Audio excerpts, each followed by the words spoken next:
에피쿠로스와 에피테투스는 시간상으로 굉장히 많이 떨어져 있는 사람입니다. 에피테투스는 거의 예수와 같은 시대의 사람입니다. 그리고 에피쿠로스는 플라톤, 아리스토텔레스 바로 그런 아리스토텔레스 그 시대의 사람입니다. 그래서 한 300 몇십 년 차이가 있어요. 근데 두 사람이 그 당시에 우리가 생각할 때 기독교가 아직 성립 안 된 기독교의 크리스천 갓이라는 그런 일종의 그걸 퍼스널 갓이라고 인격신이라고 부릅니다.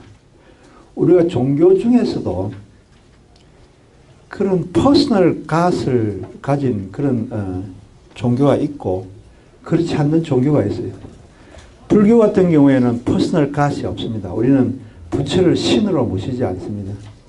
누구나 부처가 될 수 있다고 생각을 합니다. 그러나 무슬림이라든지 기독교라든지 몇몇 큰 종교들 가운데에서는 자기들이 이제 섬기는 그런 하나의 창조주와 절대자로서의 어떤 그런 인간의 모습을 형상을 한 그런 신을 갖고 있어요. 그래서 그걸 퍼스널 갓이라고 합니다. 우리가 신을 믿는다는 것과 퍼스널 갓을 믿는 것은 다릅니다.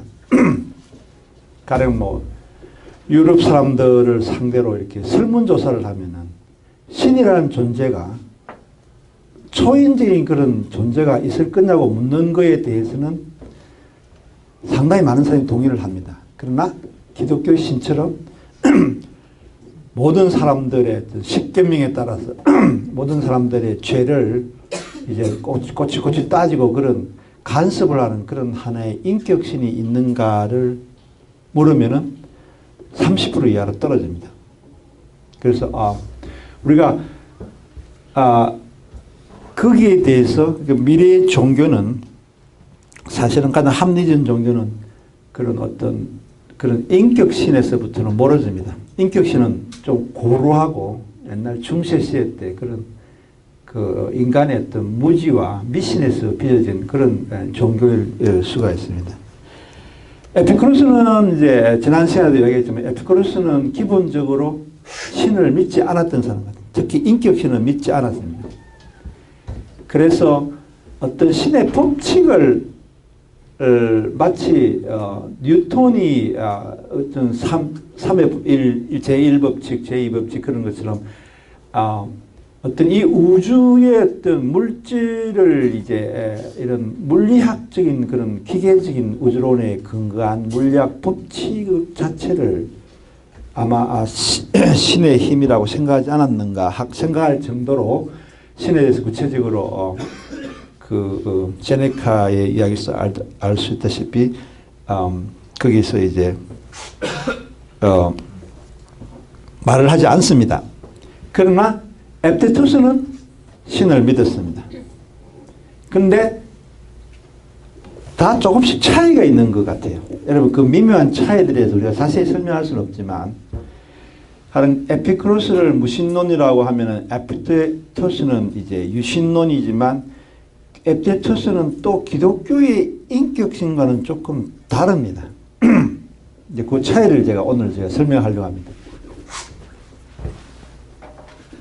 모든 사람들은 각자 개별적으로 또 각자 어떤 그런 민족적으로 공동체적으로 각 모시는 다 신들이 있어요. 우리나라 여러분들 불교 절에 가 보면은 거기에 죽으면은 이제 거기 여러 대왕들이 진성대왕 무슨 염라대왕 무슨 대왕들이 쭉 여러 개에서 그 사람들이 인간의 어떤 죄를 이제 심판한 그런 것이 있는 거죠. 그와 마찬가지로 모든 부족들은 다 자기 공동체가 가지고 있던 그런 신들이 있었던 건데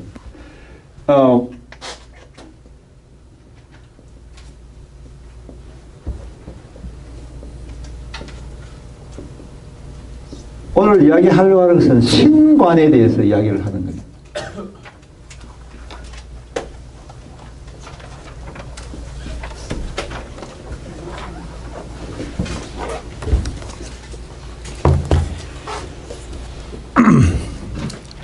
그래서 에피투스의 첫 번째 이야기는 이제 신이 존재한다. 그리고 세상을 다스리고 있고 우리는 그 앞에서 숨길 수 없고 그런 신과 인간의 관계가 있습니다. 그래서 우리는 신의 존재를 인식하고 그 신이 갖고 있는 속성을 우리가 이제 배우려고 그 신적인 모델에 따라 살아야 된다. 그런 생각을 하게 되는 거예요. 근데 에피소스의 신과는 그 조금 특이합니다. 거기 주석을 보면 알겠지만 파스칼은 이제 지난번에도 우리가 파스칼의 어떤 도박론을 이야기하면서 신을 믿으라. 신을 믿는 것이 그것이 이익이다. 그런 이야기죠. 모르니까 믿어라. 그런 이야기를. 근데 그 주석을 읽어보면 이제 여러분들 아시겠지만 파스칼은 인간이 기본적으로 불완전하다고 생각했어요. 왜냐하면 인간은 파스칼은 중간적인 신이라는 존재가 있고 인간이 있고 그 다음에 어떤 동물들이 있어요. 파스칼이 보기 이 세계는 인간은 그런 동물과 어떤 신의 중간에 있는 굉장히 불완전한 그런 존재라는 거예요. 이 불완전한 존재일 뿐만 아니라 파스칼이 볼 때는 인간은 그 독약물 한 방울이라도 생명체가 우주에서 사라져버리는 그런 아주 취약한 존재가 인간이에요. 그런데도 불구하고 인간은 위대하다는 거예요. 왜 위대하냐면 인간은 동물과는 달리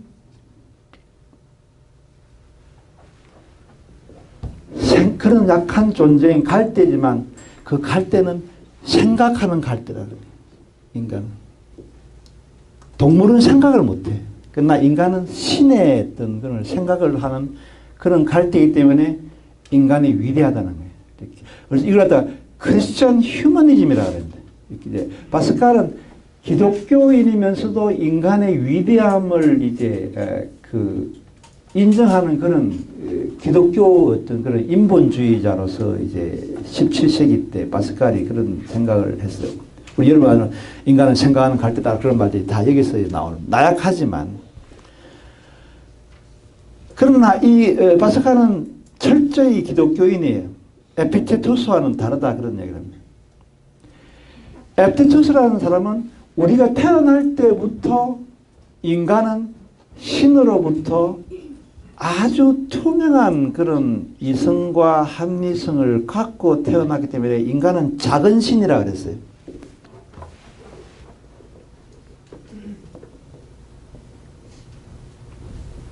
인간은 에피테토스가 보기에 작은 신이에요. 따라서 인간이 올바르게 신의 뜻만 자기가 간파를 한다면은 절대로 잘못될 수 없는 신처럼 자유를 누릴 수 있어요. 이것이 에피테토스 생각입니다. 굉장히 현대의 실존적인 그런 느낌을 주는 그런 아주 현대적인 사람이에요. 잘 해석하면은. 근데 파스칼은 기독교인이기 때문에 그런 걸 인정하지 않습니다. 기독교라는 기본적으로 니체가 말한 그런 노예의 어떤 종교로서 그런 거죠. 인간은 기본적으로 아까 말했지만 불완전합니다. 불완전하기 때문에 인간은 반드시 신의 그레이스, 은총을 받아야만 비로소 완벽해지는 거예요. 에피소스는 태어날 때부터 인간은 이미 신의 성스러운 조각을 이미 몸에, 영혼에 이미 주입을 해서 갖고 있기 때문에 인간은 자기가 마음껏 행동해도 된다고 생각하는 그런 태도를 가지고 있었고, 파스칼은 인간이 반드시 하나님의 은총을 입어야만 올바르게 이제 생각할 수 있다. 그 차이가. 그러니까 파스칼은 인간이 어떤 조물주의 하느님의 노예라는 생각을 했고, 에피쿠테스는 인간은 자유로운 독립적인 개체라고 생각을 했다고 해석할 수 있습니다. 그래서 사람들은 이제 그 신을 보기 위해서 어떤 그런 올림피아로 이제 막 가는 사람들을 보고 에피쿠테스는 그걸 비웃습니다. 굳이 네 몸속에 제우스 신의 분신이 다 들어있는데 굳이 그 제우스의 조각품을 보려고 그게 갈 필요가 없다라고 그렇게 이야기를 했습니다. 그래서 자기 모든 사람들은 이런 엄청난 신의 조각인 신성을 가지고 있다라고 이렇게 보는 거죠. 어떻게 그걸 알 수 있느냐? 뭐 그랬더니 이제 에피쿠테스 한 이야기는 이제 모든 어떤 이 인간이라는 소우주와 그런 제우스 신이나 그런 대우주 사이에 그런 항상 상호작용이 있다 그렇게 해요.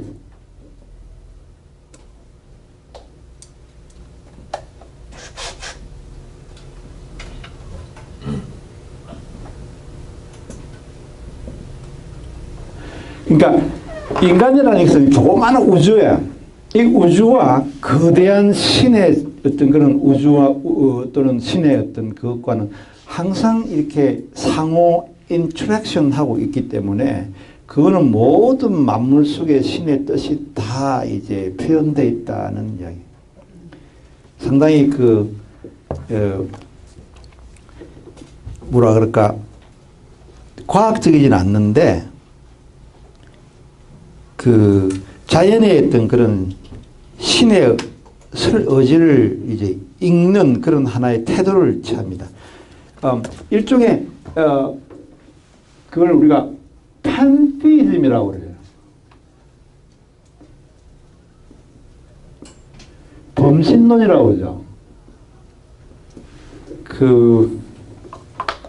우리가 봄에 꽃이 피고 만물이 이제 새로 이렇게 발화하고 막 생장하는 모습을 보면서 그 속에서 이게 다 하나님의 뜻이라고 생각하는 그런 태도입니다. 뭐 조그만 꽃 하나에도 이제 신의 뜻이 들어있는 그런 하나의 범신론적인 생각을 할 수 있어요.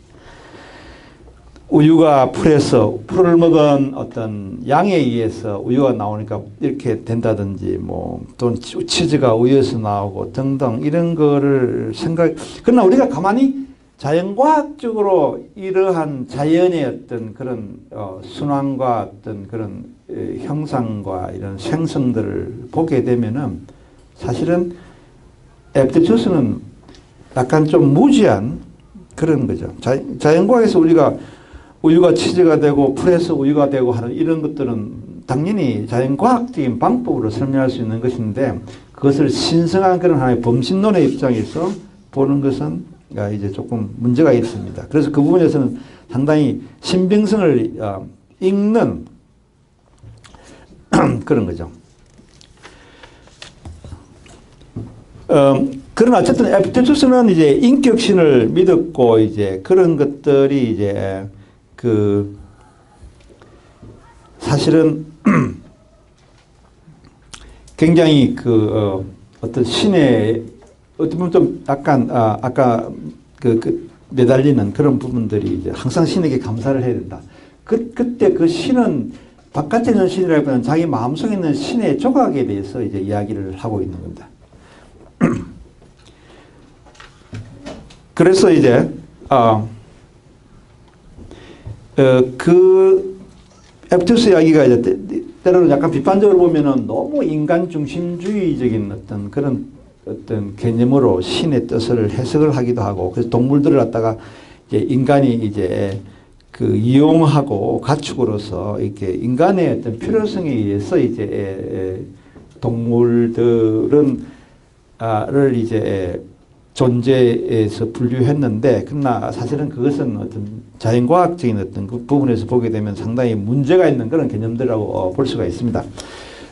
그러나 우리가 에피쿠테스가 살았던 것이 지금부터 2000년 전이라고 생각하면은 이러한 이야기들은 이해할 수도 있는 측면이 있는 거죠.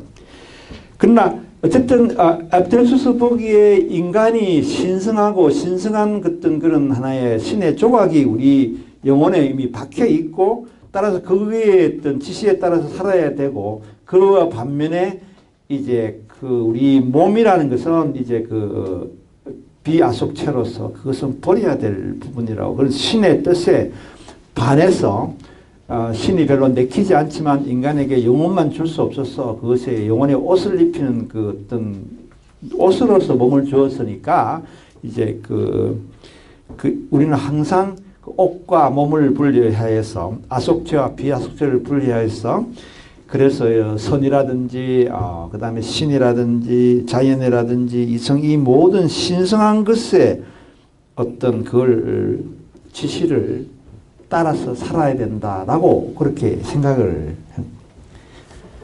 제가 다음에 이야기한 이 부분은 여러분들 잘 기억을 해야 됩니다. 나중에 제가 그 중요한 부분으로 제가 나중에 이야기하겠지만 그래서 이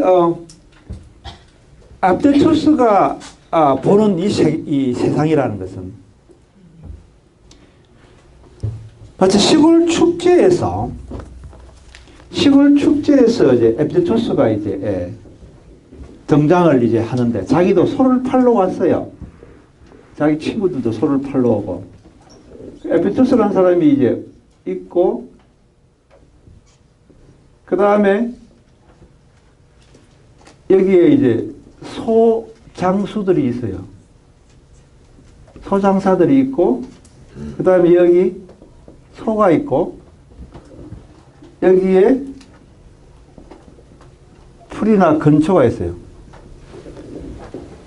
사람들이 이제 앱델투스가 너무 잘난 척 하면서 아속체가 어떻고 비아속체가 어떻고 막 그렇게 너무 초연한 태도를 취하니까 굉장히 질투를 이제 하는 거예요. 너가 뭐 절름발이가 무슨 그렇게 잘났다고 인생이 어떠니 뭐 중요하지 않냐 그렇게 이야기를 하니까 아마 그런 이야기를 했겠죠. 비유를 하나 드는 거예요. 앱델투스의 시골 장터, 시골 축제의 비유 이야기입니다.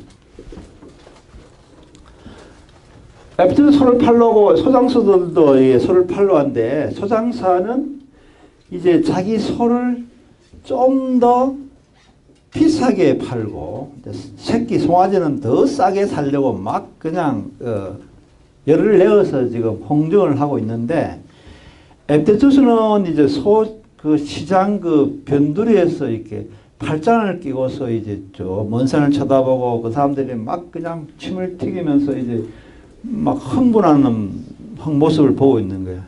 그랬더니 소장사들이 저 사람은 소를 팔려고 지 소를 갖다가 좋은 값으로 팔 생각은 하지는 않고 그냥 놀고 있다고 그렇게 이야기를 이제 하는 거예요. 그래서 당신은 소를 팔러 왔으면 소 파는 일에 몰두하여서 좀 더 많은 이익을 내도록 해야지 그렇게까지 이렇게 무책임하게 그렇게 소장수 일을 하려고 하느냐라고 그렇게 물었겠죠.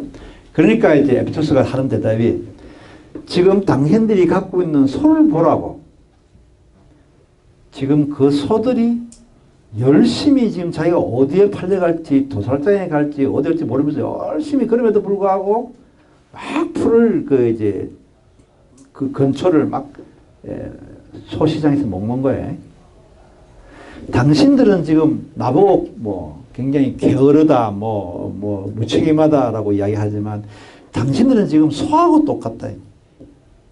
저 팔려 나가는 도살장으로 끌려갈지도 모르는 저 소들이 한두 시간 뒤에 이 세상에 사라질 것인데 불구하고 지금 뭐 건초에 지금 맛에 취해가지고 지금 저렇게 지금 건초를 먹고 있는데 당신이 지금 돈 몇 푼 더 받으려고 지금 막 흥정하면서 이렇게 흥분하는 거지 저 소들과 뭐가 다르겠냐라고 그렇게 이제 앱델투스가 설명을 했다. 그게 이제 이 에피소드가 우리가 생각하기에 앱델투스가 이제 갖고 있는 삶의 태도를 이제 명확하게 보여줍니다. 그래서 이런 어떤 스토아 견인주의자로서 이제 앱델투스는 당연히 죽음에 대해서도 이제 사실은 죽음이라는 것은 이제 고향으로 돌아가는 거예요. 그러니까 에피투스에게는 이 삶이라는 것이 썩 그렇게 이제 신나는 삶은 아니. 어차피 신나는 건 육체가 신나는지만 육체 자체를 비아속처라고 이제 이미 포기한 에피투스에게 이 삶이라는 것은 뭐 그렇게 신나는 것일 수는 없겠죠.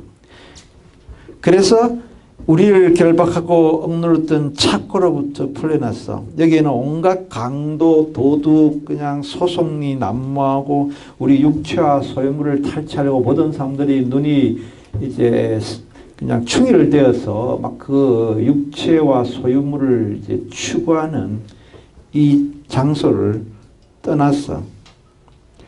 그래서 이제 막 권력을 쥔 자들이 남들의 그 육체를 이제 고문하고 그걸 착취하고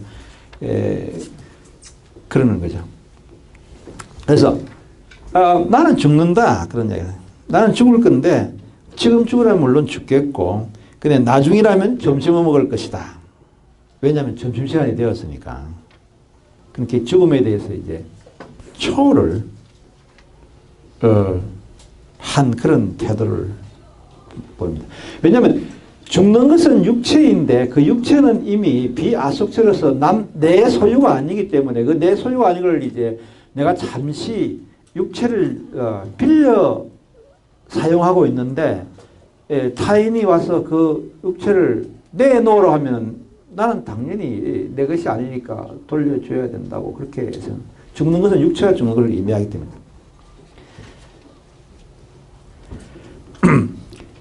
그래서 우리가 이제 만일 사람이 죽는 것을 두려워하고 기피하고 그러면은 사실은 우리 마음속에 있는 그런 이성과 그 어떤 그런 신적인 그런 이성, 그 이성에 반해서 행동하는 것이다. 자기 자신의 본질을 속이는 것이다. 라고 그렇게 이제 이야기를 하는 거죠. 그래서 우리가 깨달아야 하는 것은 그 신성한 조각이 아직 우리한테는 미완성으로 있지만 그것은 우리의 의지를 넣어서 그걸 완성시켜야 하는 그런 하나의 신의 신성한 조각인데 만일에 어떤 사람들이 그 육체를 가지고 자기의 흥정을 하겠다고 하면 그 흥정에 말려들어서 자기의 신성한 조각 자체를 부인하고 그런 완성시키는 의지를 포기하게 되면 그것은 매우 어리석다. 그러면 우리는 우리가 바라던 바 우리 그 인간이라는 것이 작은 신인데 그런 신이 되려는 기회를 너무나 억울하게 박탈당하니까 스스럼 없이 육체를 포기하여라. 그런 이야기를 하는 거예요. 그래서 죽음을 두려워한다는 것은 그건 매우 어리석은 짓이다라고 이제 우리는 항상 그 작은 신의 조각을 보면서 살아가야 됩니다.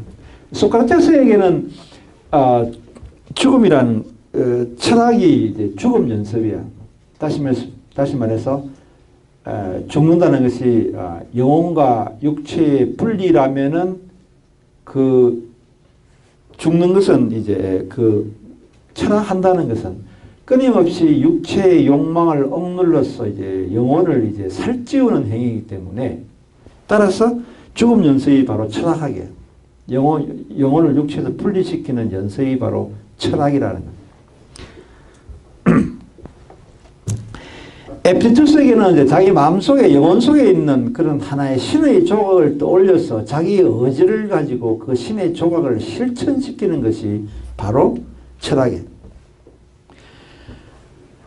그래서 거기에 따르면은 걱정할 것이 없어. 만사가 자유스러운데 그게 이제 소위 말해서 우리 동양 철학에서는 유교에서는 그런 상태를 자기가 마음껏 하고 싶은 대로 해도 하나도 뭐 걸리는 것이 없더라는 그런 것이 가장 우리 동양에서는 선비라든지 그런 군자들이 바라는 가장 이상적인 상태고 그것은 공자가 그런 말을 했어요.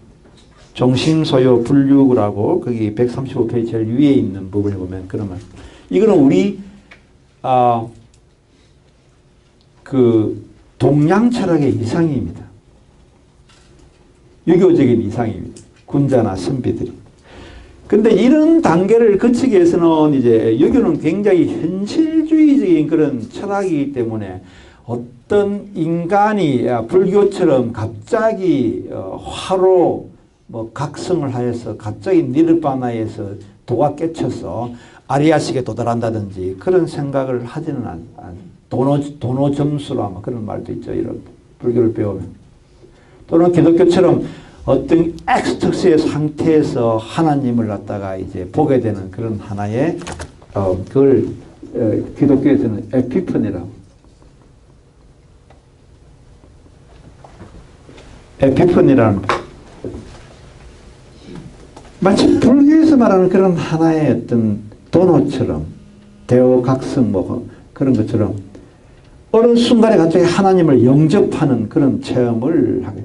마리아의 성모 마리아가 나타난다든지 뭐 자기에게 뭔가 음성을 전했는데 뭐 방언을 한다든지 등등 그런 에피퍼니의 순간들을 믿지만 공자는 그런 걸 믿지 않았어요.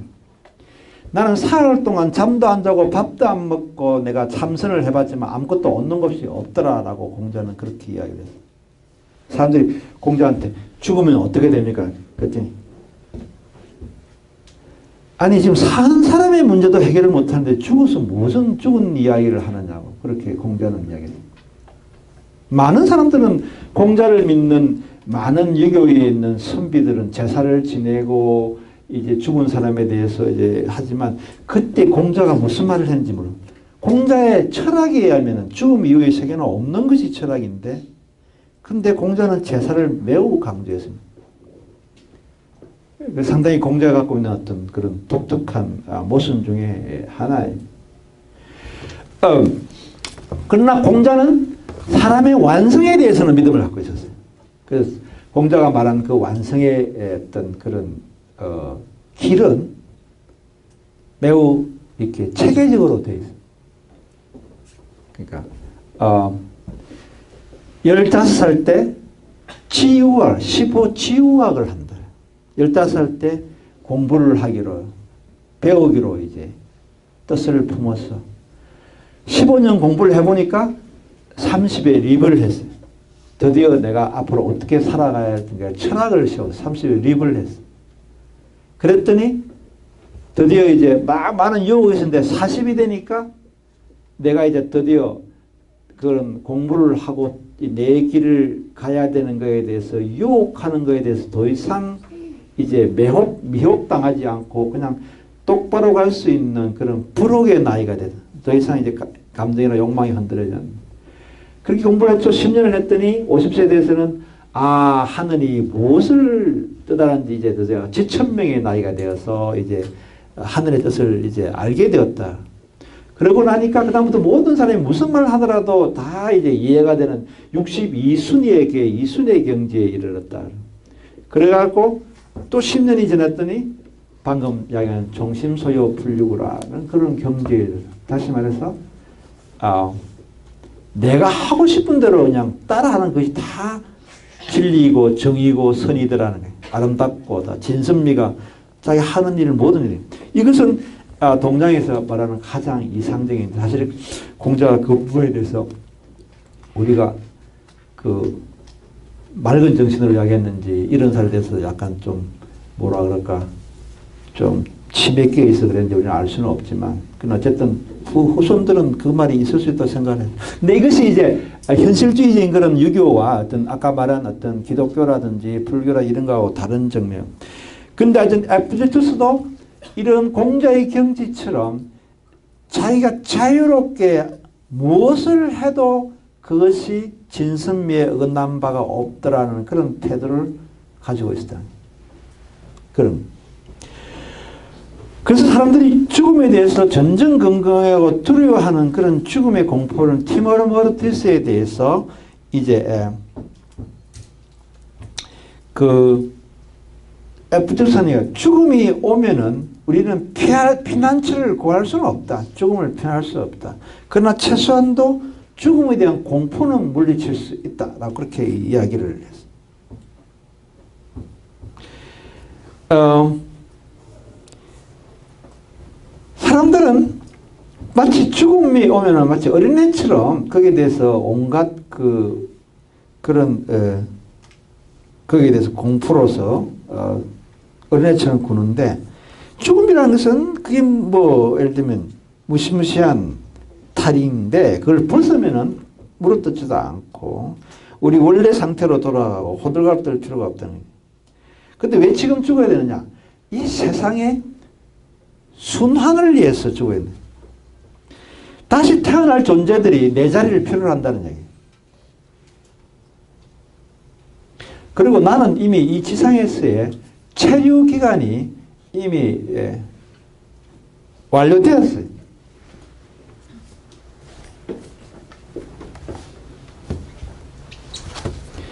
그래서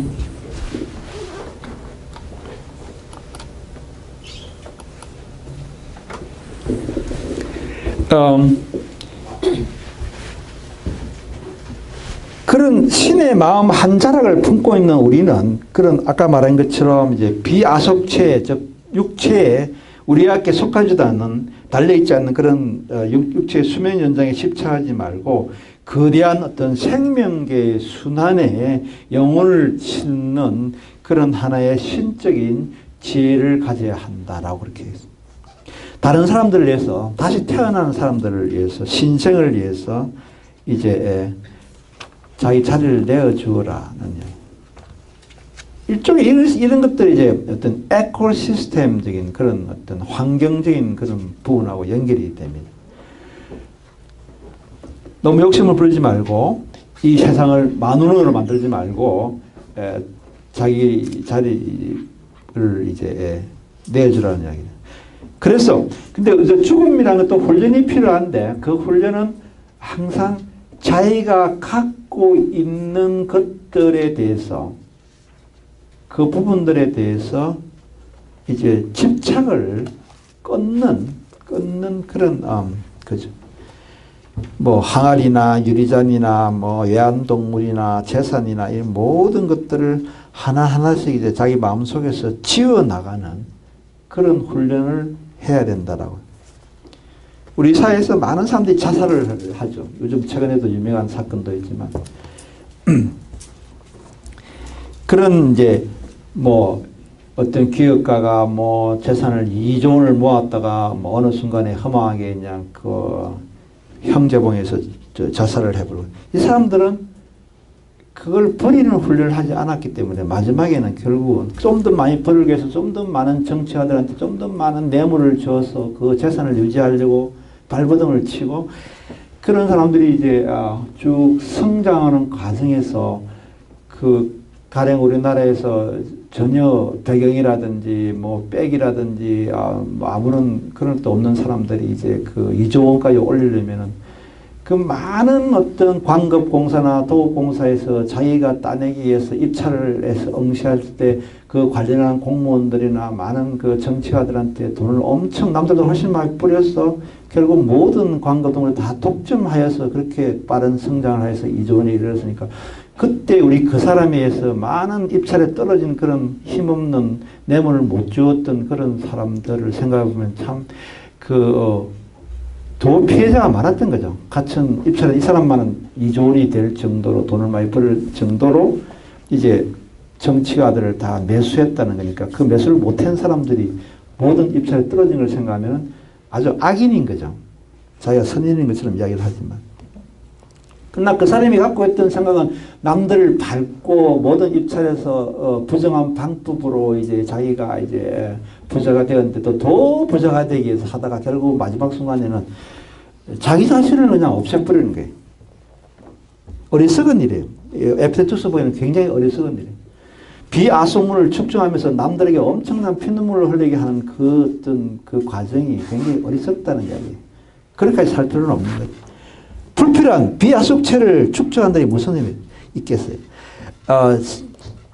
그러다 가장 중요한 자기 목숨까지 줘버리니까 굉장히 역설적인 그런 가장 필요가 없는 거를 축적하다가 결국은 자기 가장 중요한 목숨을 이제 버리는 거예요. 다음에 또 이제 이 에페소는 굉장히 시적이에요. 그래서 이제 그 다음 장에는 아까 이야기한 그 시골 축제와 마찬가지로 굉장히 중요한 부분입니다. 여러분 잘 기억을 다른 건 까먹더라도 뭐 이상한 그런 철학적인 그런 개념이라든지 까먹더라도 우리가 항상 이런 네, 글을 보면은 이제 우리가 그 서양의 어떤 철학자들이 갖고 있는 상상력을 이제 여러분들이 항상 가지고 있습니다. 이런 것들은 잘 망각하지 않으니까 꼭 기억하시기 바랍니다. 에피테토스는 이제 인생을 이제 항해로 비유합니다. 우리는 항해를 떠날 때 최선의 준비를 이제 하게 되는 거죠. 선장, 배, 출항일, 날씨 그렇게 완벽한 준비를 해서 이제 갔는데도 폭풍을 만나면 그럼 가라앉으면 죽어야 되는 거죠. 그런데 이제 여기서 이제 어떤 비유를 하느냐면 이 사람이 선원이에요. 우리가 선원입니다. 근데 선장이 우리한테 이제 저기 가서 저 섬에 이제 닻을 내리고 임시로 가서 물을 떠오라고 이제 선장이 나한테 명령을 이제 했습니다. 근데 이제 물을 뜨러 가는데 그 우물로 가는 길이 굉장히 아름답고 그 조개라든지 이런 모든 것들이 너무 탐스럽고 이제 좋아요. 그래서 근데 우리는 그 물을 뜨러 갈 때 물을 뜨는 그 목적에만 충실해야지 그런 경관을 보기 위해서 다른 곳으로 간다든지 다른 조개를 따기 위해서 이제 선장의 말을 무시하고 선장의 목소리가 안 들리는 곳까지 가서 있어서는 안 되는 거죠. 항상 선장의 목소리가 들릴 수 있는 곳에서 지근거리에 있으면서 그런 거죠. 여기서 말하는 조개나 경관 같은 것은 다 우리의 삶을 이야기합니다. 조개를 따는데 조개라는 것은 우리 가족들이나 이 세상 살아오면서 가장 집착하는 그런 것들을 조개에다 이야기합니다.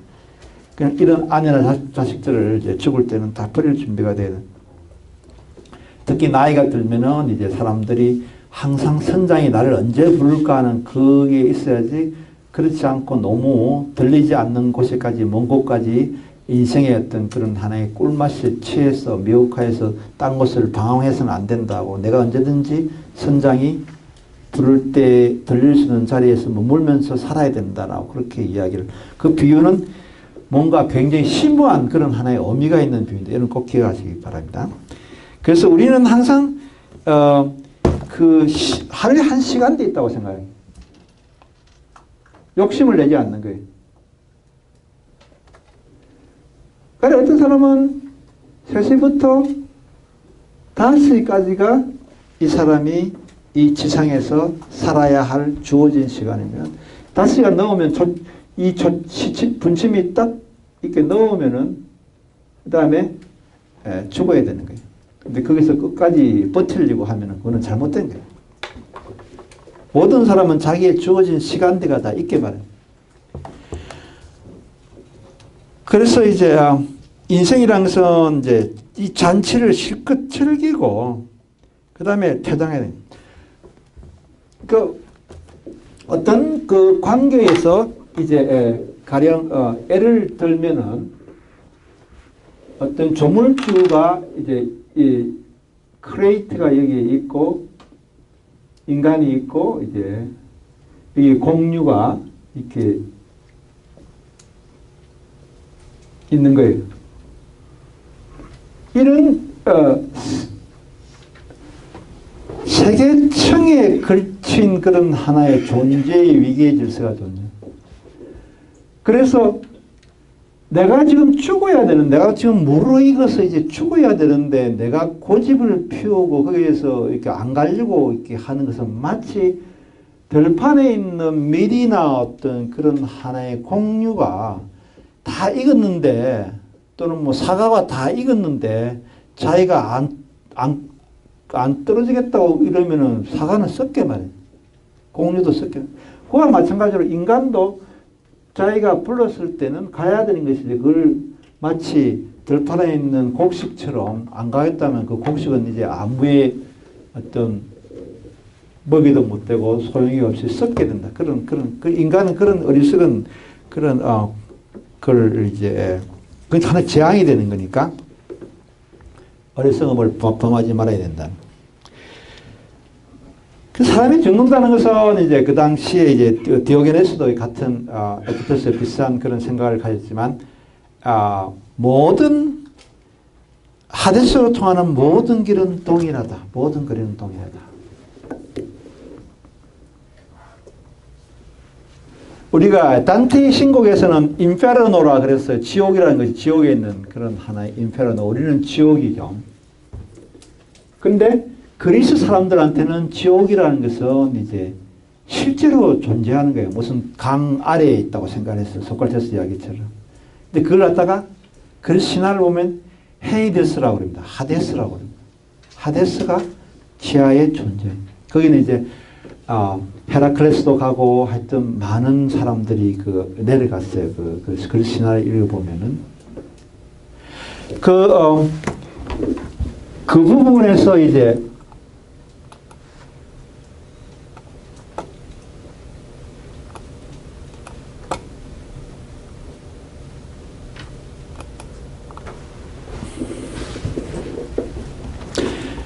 이 이제 재밌는 말이 유명한 말이죠. 하데스로 통하는 길은 모든 거리가 동일하다. 그 모든 사람들은 이미 사형 선고를 받고 있어요. 단지 집행 날짜만 조금씩 다르다는 거예요. 그런데 그 사형 선고는 나의 영혼에 대한 사형 선고가 아니라 나의 육체에 대한 사형 선고이니까 전혀 걱정할 필요가 없다는 거죠. 그래서 너의 어떤 마음속에 들어있는 그런 신의 조각을 가지고 너의 의지를 같이 이제 결합하여서 하면은 절대로 그런 공포가 생길 수 없다는 거죠. 자기가 또 이런 깨끗한 정신에서 인격 관리를 하고 있을 때 그때 이제 밝은 정신에서 이렇게 떠나게 되기를 이제 기원하는, 우리가 죽음에 대한 항상 기원은 그런 식으로 내 육체에 생긴 병에 의해서 내가 죽을 때 그 죽는 순간에 어떤 그런 임종 태도는 안심인명을 바라는데, 안심인명은 항상 내 육체는 죽지만 내 영혼은 다시 살아난다는 그런 하면서 그 자기를 이제 이 세상으로 보낸 그 절대자에 대해서, 자 이제 인생이란 이 축제를 떠나라고 하시니까 떠나렵니다. 그러니까 단지 당신과 같이 이 축하잔치를 즐길 수 있도록 허여해 주신 데 대해서, 또 당신의 작품들을 보여주고 당신의 통치를 이해해 주신 데 대해서 다만 감사를 드립니다 라고 아주 웃으면서 정말 신나게 이 세상 잘 놀았다, 그렇게 우리 나라에 이제 유명한 천상병 시인이 쓴 귀천이라는 시가 있어요. 귀천 시 보면 그렇게 되지만, 천상병 시인은 굉장히 고초를 많이 겪었어요. 60년대 말에 이제 유신은 아니지만 그때 이제 그 동백잎 사건으로 해서 고문을 많이 당해가지고 거의 이제 사람이 약간 진짜 정신병자가 됐어요. 고문을 많이 당했어요. 근데 그 사람이 죽을 때 쓴 그 귀천이라는 시가 이제 그런 시입니다. 뭐 내 죽으면 뭐 하늘로 올라가리라 그렇게 이야기하면서 한 시가 이 세상에서의 봄 소풍 실컷 즐겼다고 그렇게 이야기하리라, 그렇게 이야기를 하거든요. 근데 진짜 봄 소풍은 아니었어요. 이 사람한테는 아주 지옥 같은 그런 시간이었는데, 그러나 죽을 때 방금 에피테투스가 이야기한 것처럼 이 세상은 아주 잔치고 봄 소풍 즐겼다고 그렇게 이야기를 하고 갈 정도면 아주 보통 사람은 아닌 거죠. 그런 그래서 그런 점에서 에피테투스나 이제 그 천상병은 이 세상에 대해서 생각하는 바가 매우 유사합니다. 이 세상을 축제로 생각하는 거예요. 축제를 실컷 즐기고 그 다음에 이제 내가 다시 하늘로 돌아가리라, 이제 그런 이야기를 하는 거예요. 어떤 사람은 그렇게 이제 이 세상이 힘들어도 사실은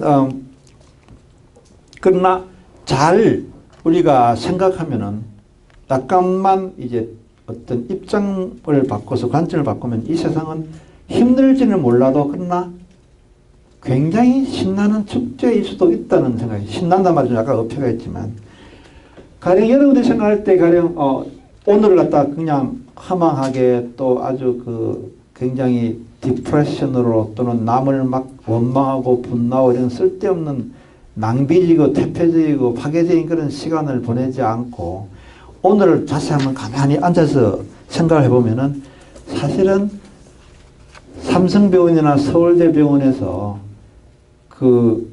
하루만 더 살고 싶어서 막 발버둥을 치다가 죽은 사람이, 어제 죽은 사람이 가장 갖고 싶었던 날이 바로 오늘이라고 생각을 해보면은 오늘은 엄청나게 중요한 겁니다. 많은 사람들이 어제의 오늘 우리가 누리고 있는 이 오늘을 갖기 위해서 온갖 괴로움과 고통을 겪는데 여러분들은 오늘 하루가 엄청나게 이제 중요한 것을 알 수가 있는 거죠. 그런 점에서. 그러니까 오늘 하루를 쉽사리 쓸데없는 그런 파괴적인 그런 시간으로 보낼 필요는 없는 거예요. 굉장히 잘 보내야 됩니다. 어찌 보면은, 많은 사람들이 하루를 더 살고 싶어서 발버둥을 친 걸 생각해 보면은 이제 그렇습니다. 그래서 아마 에피투스도 살아오면서 그런 식으로 살아왔던 것 같아요. 그러니까 하루하루가 어떤 그런 축제라는 생각으로. 그래서 그 축제는 뭐 술 마시고 막 온갖 그런 어떤 육체적인 감각적인 쾌락을 내리는 축제가 아니라 이 살아있는 것에 대한 어떤 그런 하나의 고마움, 감사하는 마음, 그 다음에 살아있는 사람들이 이렇게 살아가고 있는 그 모습을 볼 때 그걸 이제 보면서 이제 그 삶을 이제 느끼고 그런 거죠. 그래서 반드시 그런 물질하고는 관계없는 그런 것입니다. 그래서 에피투스의 철학은 사실은 많은 사람들이 굉장히 현대에서 이제 시몬 베일을 이런 사람도 다 포함해서도 그렇지만 많은 사람들이 이제 아주 높이 사는 그런 태도입니다. 여기까지 이제 우리 그리스 로마 시대 때 철학자에 대해서 지금 155페이지로 넘어가려고 합니다. 루크레티우스 부분은 이제 여러분들이 이제 읽으면은 그 부분에 대해서 상당히 어떤 메디칼한 부분들이 있는데 그 부분들을 이제 읽으면은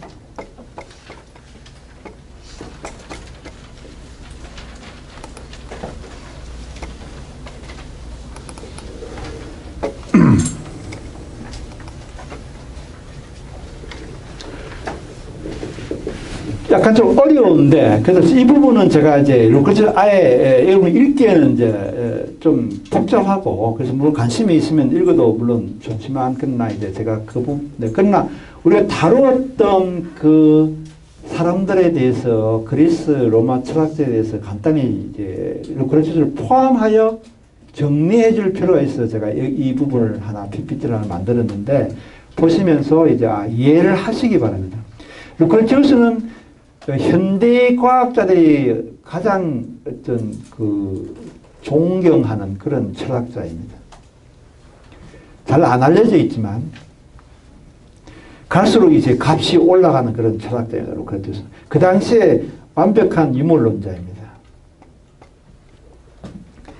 그래서 소크라테스와 루크레티우스를 비교하자면은 소크라테스는 우리가 알다시피 어떤 그런 현세를 부정하고 육체를 부정하고 내세의 모든 행복이 있다고 생각하고 그런 인간의 감각이 아닌 이데아적인 그런 하나의 인식과 사고를 하는 육체를 벗어나 육체와 아무런 관련이 없는 이데아적인 그런 영혼의 세계를 이야기한 것이라면 루크레티우스는 현세를 긍정하는 그런 유물론자로서 그래서 그러나 육체의 욕망에 빠지지 말고 그런 하나의 청안이라고 그렇게 청안이라는 것은 일종의 아타락시아입니다. 아타락시아 다시 말해서 욕망을 끊음으로 해서 우리가 이제 그 편안한 그런 행복의 상태를 누리자는 그런 이야기.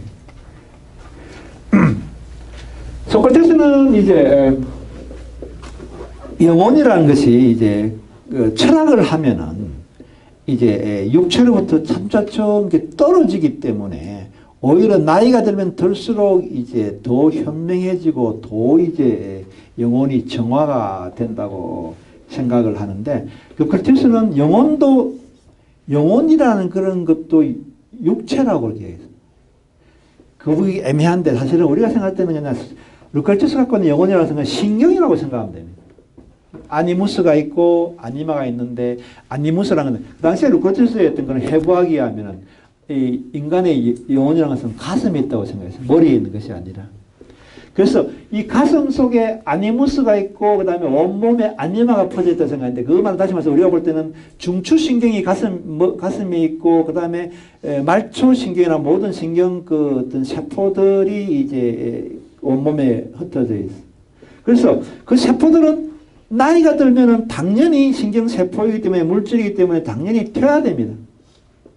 우리가 아무리 홈런을 잘 치는 그런 베리 본즈도 나이가 40살이 넘으면 홈런을 못 치는 이유는 바로 신경물질과 신경세포의 쇠퇴에서 우리가 피자가 캐자한테 볼을 던지면은 도달하는 게 0.4초에 도달해요.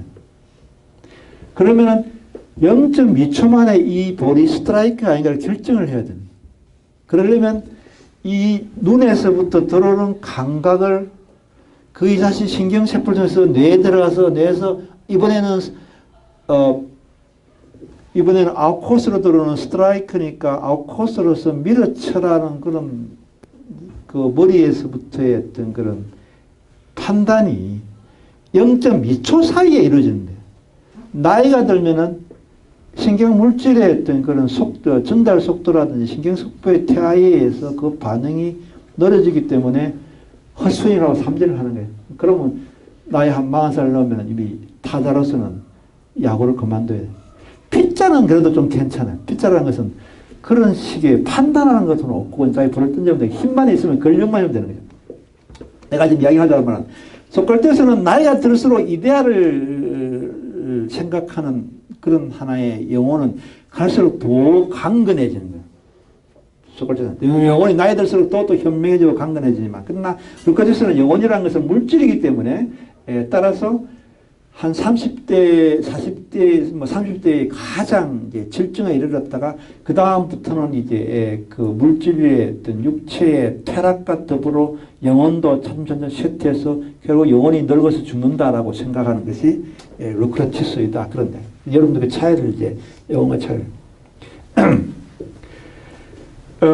근데 이제 조금 전에 이제 설명했고, 그 다음에 에피쿠로스는 이제 조심스러운 그런 인물론으로서 이제 영혼도 이제 결국 감각으로, 이데아가 아닌 감각으로 수용할 수 있다고 생각을 한 부분이 소크라테스와 다른 점입니다. 소크라테스는 감각과 영혼은 절전되어 있습니다. 그러나 에피쿠로스는 영혼이 우리가 세 단계를 이야기해요. 신을 인식한 세 단계가 있다. 그때 영혼이 감각도 같이 인식하는 그렇게 돼요. 루카테스는 물론 물질로 했고, 그런. 그러나 이제 마지막으로 우리가 그 생각해 봐야 될 것은 일종의 이제 그 인간이 갖고 있는 영혼의 위계 질서에 대해서 이야기를 합니다. 우리가 소크라테스나 에피쿠로스나 아피스토스나 이 사람들이 서구 사람들이 영혼을 이야기할 때는 영혼의 그 인식에 대해서 그 감각적으로만 생각하는 경향이 좀 있는 거죠. 물론 이제 이런 말라식이라든지 아리아식 이런 것이 소크라테스가 이야기하는 그런 하나의 이데아에 대한 인식일 수도 있습니다. 아직 그 부분에 대해서는 제가 연구를 안 해서 잘 모르는데, 그러나 분명히 소크라테스의 생각과 부처님의 생각이 일치하는 부분이 많습니다. 많아요. 그래서 이데아에 대한 그 인식이 바로 불교에서 말하는 아리아식일 수가 있습니다. 왜냐하면 소크라테스는 항상 생각하는 것이 다이몬이라는 이야기를 하는 거예요. 무슨 굉장히 현명한 이야기를 해요. 현명한 이야기를 하면은 사람들이 그걸 어떻게 알았어요? 그러면 내가 꿈속에서 다이몬이 나에게 그렇게 전해줬다라고 그렇게 소크라테스가 대답을 했어요. 남들이 못하는 생각을 하면. 그 다이몬이 바로 말라식에 해당됩니다. 꿈속에서 일어나는 그런 어떤 디바인 인스피레이션이랄까 그런 또는 그것이 뭐 그래서 이제 그 부분 우리는 너무나 그 인간의 어떤 그런 인식 능력과 증명할 수 있는 부분이 아니기 때문에 단지 추측건데 말라식이나 아리아식이 소위 말해서 플라톤이 말하는 그런 이데아적인 그런 생각과 같다는 그런 연구 논문을 쓰는 사람도 있는 것 같아요. 내가 그 부분 읽어보자 하는데. 그러나 내가 지금 이야기하고자 하는 바는 인간의 어떤 인식의 주체가 어떤가에 대해서 이야기를 하는 거예요. 따라서 이 인간이 아예 인식조차도 없는 건 인애니메이트한 존재부터 시작해서 식물도 어느 정도 반응은 보입니다. 가령 뭐 어떤 그런 해바라기라든지 어떤 그런 하나의 그 넝굴 장미라든지 이런 걸 보면은 심어 놓으면은 그 해가 있는 쪽으로 고개를 틀어서 그쪽으로 계속 기어간다는 것은 일종의 물리적인 작용이긴 하지만 그러나 식물도 일종의 어떤 뭔가 나름대로의 의지를 가지고 자기가 이제 개체 유지를 할 수 있는 그런 쪽으로 간다고도 볼 수 있어요. 동물은 물론 말할 필요도 없이 이제 조금이라도 자기가 접근하면 자기를 보호하기 위해서 도망간다든지 이런 모든 것들이 갖고 있는 그런 것들도 이제 뭔가 의지와 그런 어떤 인식과 자기 반응들을 다 보여준다는 측면이 있습니다. 인간은 육식에 해당돼요. 인간은 우리가 살고 있는 인간은 뭐 어떤 식으로 보고 듣고 냄새 맡고 맛보고 이게 촉각과 이런 색, 성향, 미촉법이라는 그에 의해서 인간은 살아가고 있어요. 이건 분명합니다.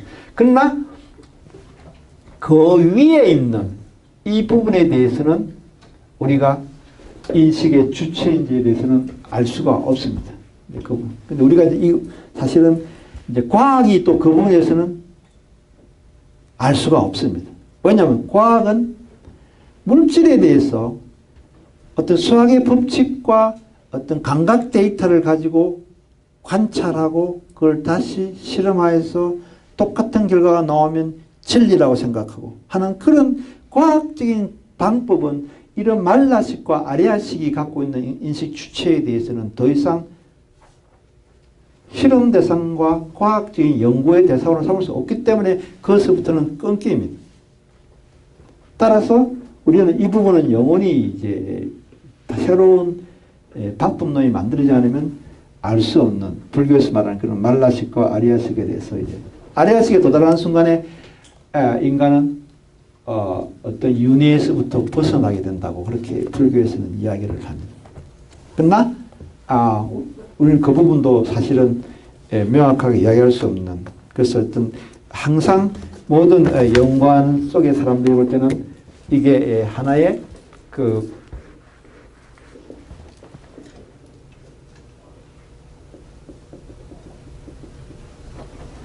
불가지를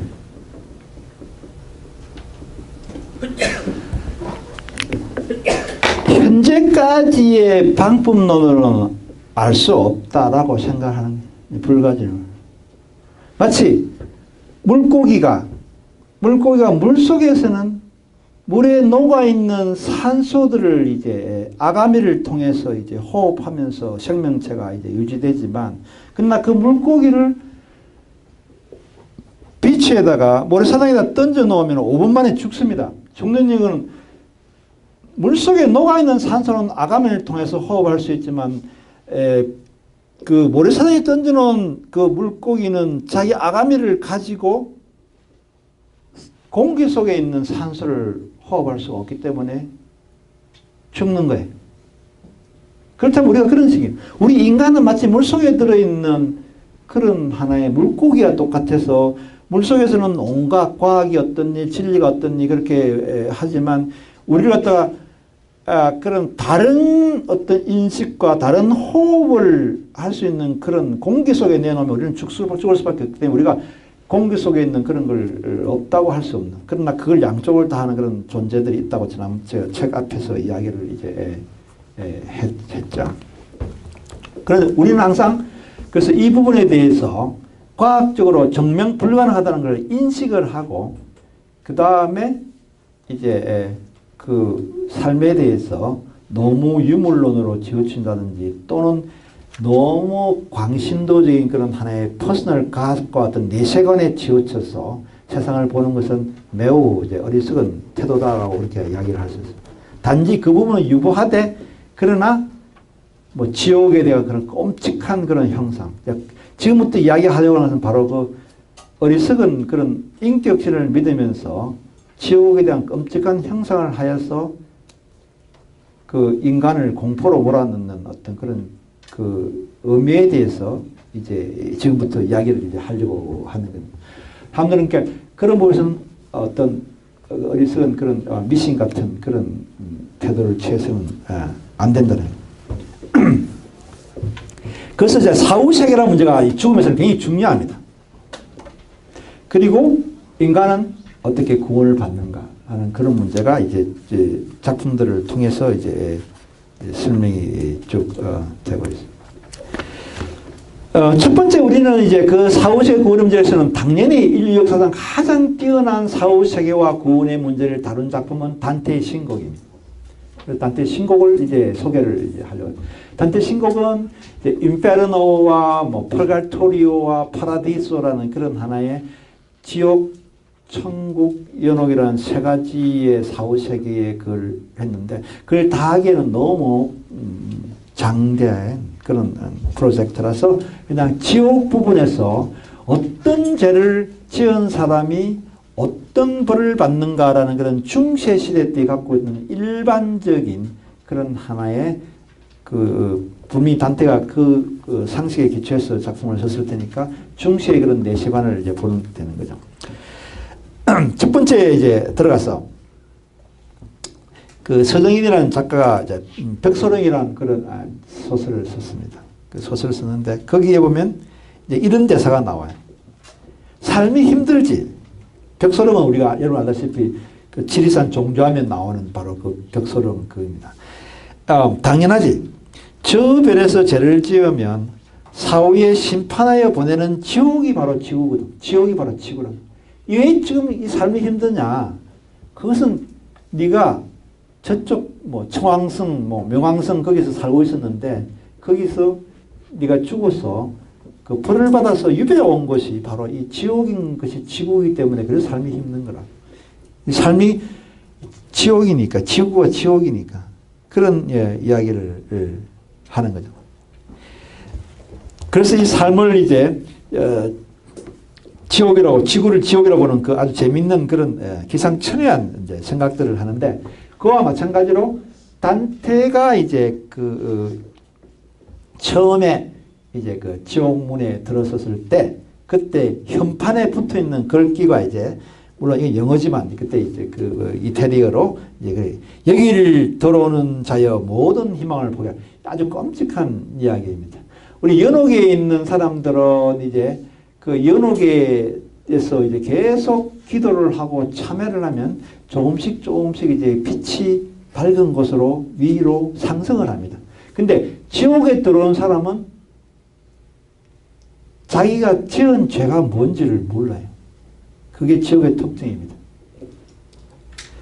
그러니까 우리가 인간이 지옥인 것은 아까도 제가 그 어떤 그 사업가 이야기를 했지만 지옥인 이유는 자기가 누군지 모르고 자기가 하고 있는 일이 뭔지를 모를 때 그것이 바로 지옥입니다.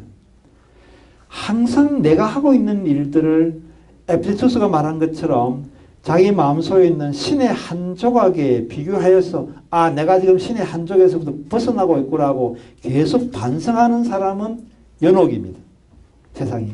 그러나 내가 하고 있는 일이 너무 당연하고 당연하고 잘하고 있다고 생각하면서 계속 악의 구렁텅이에 빠지는 것이 바로 지옥이에요.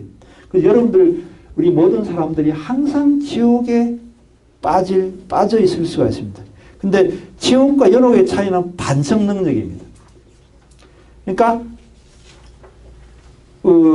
이 세상을 살아가면서 지옥에 있지 않으려면 항상 내가 하고 있는 일을 객관적으로 자기 자신과 자기 자신이 하고 있는 일을 판단할 수 있는 그런 뭔가를 갖다가 그게 종교이든 또는 뭐 그게 철학이든 또는 자기 나름대로 어떤 부모의 어떤 그런 하나의 어머님의 어떤 그런 남겨준 유언이든 뭔가 그런 올바르고 밝은 어떤 그런 길에 대해서 곳에 대해서 인식을 갖고 있지 않은 사람들은 자기도 모르게 항상 자기가 하는 일이 가장 옳다고 생각하고 그러나 결국에는 엄청난 파국과 그 허망한 인생을 낭비하는 그런 길이 들어가는 거예요. 그래서 가장 중요한 거는 아까 말한 에피소드에서 말한 것처럼 어떤 신의 한 조각에 비추어서 자기 현재의